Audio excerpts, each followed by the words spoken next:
Hi friends, ഇന്ന് നമുക്ക് വളരെ സിമ്പിളായിട്ടുള്ളൊരു സ്നാക്ക് തയ്യാറാക്കാം. അപ്പോൾ ഇത് വളരെ സിമ്പിളാണ്. നമുക്ക് വെറും 3 ഇൻഗ്രീഡിയൻസ് മാത്രം മതി ഇത് ഉണ്ടാക്കാനായിട്ട്. അപ്പോൾ ഇതൊരു ബംഗാളി സ്നാക്കാണ്. മാൽപുവ എന്നാണ് ഇതിന് പറയുക. അപ്പോൾ ഇതിന് വേണ്ട ഇൻഗ്രീഡിയൻസ് എന്തൊക്കെയാണെന്ന് നോക്കാം. അപ്പോൾ ഞാനിവിടെ 1 കപ്പ് മൈദ എടുത്ത് വെച്ചിട്ടുണ്ട്. പിന്നെ 1/2 കപ്പ് റവ വേണം. റവ നമുക്ക് വറുത്തതോ വറുക്കാത്തതോ ഏത് റവ ആയാലും കുഴപ്പമില്ല. പിന്നെ വേണ്ടത് പഞ്ചസാര 1/2 കപ്പ്. ഇത്രയാണ് നമുക്കിതിന് വേണ്ട ഇൻഗ്രീഡിയൻസ്. അപ്പോൾ നമുക്കിത് എങ്ങനെയാണ് ഉണ്ടാക്കുന്നത് നോക്കാം. അപ്പോൾ നമുക്ക് ആദ്യം തന്നെ ഒരു ബൗളിലേക്ക് എടുത്തു വെച്ചിരിക്കുന്ന മൈദ ചേർത്ത് കൊടുക്കാം, റവ ചേർത്ത് കൊടുക്കാം, പിന്നെ പഞ്ചസാര കൂടി ചേർത്ത് കൊടുക്കാം. ഇനി ഇതിലോട്ട് ജസ്റ്റ് ഒരു നുള്ള് ഉപ്പ് ചേർത്ത് കൊടുക്കാം. അപ്പോൾ ഞാനിവിടെ കുറച്ച് ഉപ്പ് ചേർക്കുന്നുണ്ട്. ഉപ്പ് ചേർത്താൽ ഈ മധുരവും ഉപ്പും കൂടി ചേർക്കുമ്പോൾ നല്ലൊരു പ്രത്യേക ടേസ്റ്റ് ആയിരിക്കും. അപ്പോൾ അതിന് വേണ്ടിയിട്ടാണ് അത് ചേർക്കുന്നത്. ഇനി ഇത് നമുക്ക് കുഴച്ചെടുക്കണം. അപ്പോൾ ഈ മാവ് കുഴയ്ക്കാൻ വേണ്ടിയിട്ട് നമ്മൾ ഇളം ചൂടായിട്ടുള്ള വെള്ളം ഒഴിച്ചിട്ട് വേണം ഇത് കുഴച്ചെടുക്കാൻ. അപ്പോൾ ഞാൻ നേരത്തെ വെള്ളം ഇവിടെ കുറച്ച് ചൂടാക്കി വെച്ചിരുന്നു. ആ വെള്ളം നമുക്ക് ഒഴിച്ച് കുഴച്ചെടുക്കാം. ഒട്ടും തന്നെ തിളച്ച വെള്ളം ഒഴിക്കരുത്, ഇളം ചൂടായിട്ടുള്ള വെള്ളമായിരിക്കണം. പച്ചവെള്ളം ഒഴിച്ച് ഇത് മിക്സ് ചെയ്യരുത്, ഇളം ചൂടായിരിക്കണം. അപ്പോൾ അത് പ്രത്യേകം ശ്രദ്ധിക്കുക. ഇനി ഇത് കട്ടയില്ലാത്ത വിധം നല്ലതുപോലെ മിക്സ് ചെയ്തെടുക്കണം. പിന്നെ വെള്ളം ചേർക്കുമ്പോൾ നോക്കി ചേർക്കണം, കാരണം പഞ്ചസാര ഉള്ളതുകൊണ്ട് ഇത് കുറച്ചും കൂടി ഒന്ന് ലൂസായി പോവും. അപ്പോൾ അതിനനുസരിച്ച് വേണം വെള്ളം ചേർക്കാൻ, അല്ലെങ്കിൽ പിന്നെ ബാറ്റർ ഒരുപാട് ലൂസായി പോവും. അപ്പോൾ നല്ലതുപോലെ ഇത് മിക്സ് ചെയ്തെടുക്കുക. ഒട്ടും തന്നെ കട്ടയില്ലാത്ത വിധം നല്ലതുപോലെ മിക്സ് ചെയ്യുക. വെള്ളം കുറേശ്ശെ നോക്കി ചേർത്ത് മിക്സ് ചെയ്യുക. അപ്പോൾ ഇത് മിക്സ് ചെയ്തെടുത്തിട്ടുണ്ട്. ഈ ഒരു കൺസിസ്റ്റൻസിയിലായിരിക്കണം നമ്മുടെ ബാറ്റർ. അതായത് ഒരുപാട് ലൂസും അല്ല, ഒരുപാട് കട്ടിയല്ല. നമ്മുടെ ഇഡലി മാവിൻ്റെയൊക്കെ ഒരു പരുവത്തിലായിരിക്കണം നമ്മുടെ ബാറ്റർ. ഇതേപോലെ ആയിരിക്കണം. ഇനി നമുക്കിത് റെസ്റ്റ് ചെയ്യാൻ വെക്കണം. മിനിമം ഒരു 15 മിനിറ്റെങ്കിലും ഇത് അടച്ചു വെച്ച് നമുക്കിത് റെസ്റ്റ് ചെയ്യാൻ വെക്കാം.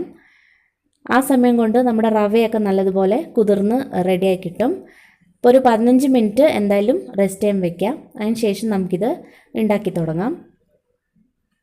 ഇപ്പോൾ ഒരു 15 മിനിറ്റ് ആയിട്ടുണ്ട്. നമുക്കിതിനെ തുറന്ന് നോക്കാം.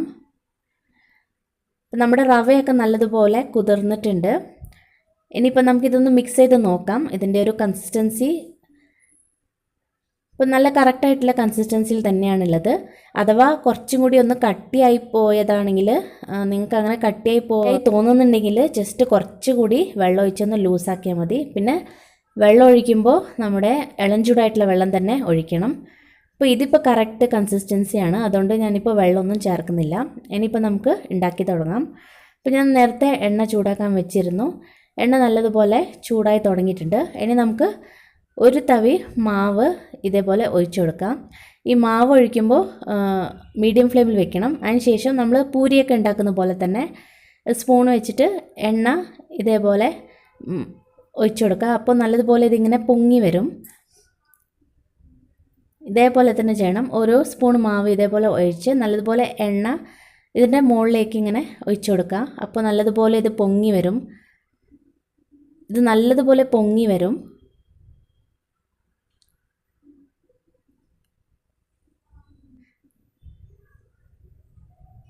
ഓരോ തവണ നമ്മൾ ഈ മാവ് ഒഴിക്കുമ്പോഴും ഇതേപോലെ എണ്ണ ഇങ്ങനെ ഒഴിച്ചു കൊടുക്കണം, എന്നാലേ ഇത് ശരിക്കും നല്ലതുപോലെ പൊങ്ങി വരുള്ളൂ.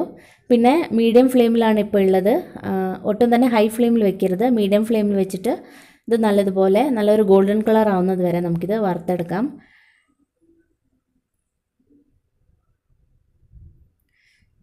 ഒരു സൈഡ് ബ്രൗൺ കളർ ആയതിന് ശേഷം നമുക്കിത് തിരിച്ചിട്ട് കൊടുക്കാം. 2 സൈഡും നല്ല ഗോൾഡൻ കളർ ആവണം. അപ്പോൾ അതുവരെ ഇത് വറുത്തെടുക്കാം. കണ്ടില്ല, നല്ലതുപോലെ ഇത് പൊങ്ങി വന്നിട്ടുണ്ട്.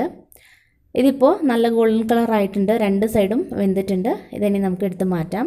ഇതേപോലെ തന്നെ ബാക്കിയുള്ള മാവ് വെച്ചും നമുക്കിത് ഉണ്ടാക്കിയെടുക്കാം. അപ്പോൾ ഞാനിപ്പോൾ എല്ലാം ഇവിടെ ഉണ്ടാക്കിയെടുത്ത് വെച്ചിട്ടുണ്ട്. ഇത് ശരിക്കും നല്ല ടേസ്റ്റിയാണ് കഴിക്കാനായിട്ട്. പിന്നെ നമുക്ക് വളരെ സിമ്പിളാണ്. ബാച്ചിലേഴ്സൊക്കെ ഉണ്ടാക്കാൻ പറ്റിയ ഒരു റെസിപ്പിയാണ്. പിന്നെ ഇതിൻ്റെ മുകൾ ഭാഗം നല്ല ക്രിസ്പി ആയിരിക്കും, റവ ചേർത്ത കാരണം. പിന്നെ അകത്ത് നല്ല സോഫ്റ്റും ആയിരിക്കും. അപ്പോൾ നിങ്ങൾ എന്തായാലും ഇത് ട്രൈ ചെയ്ത് നോക്കണം.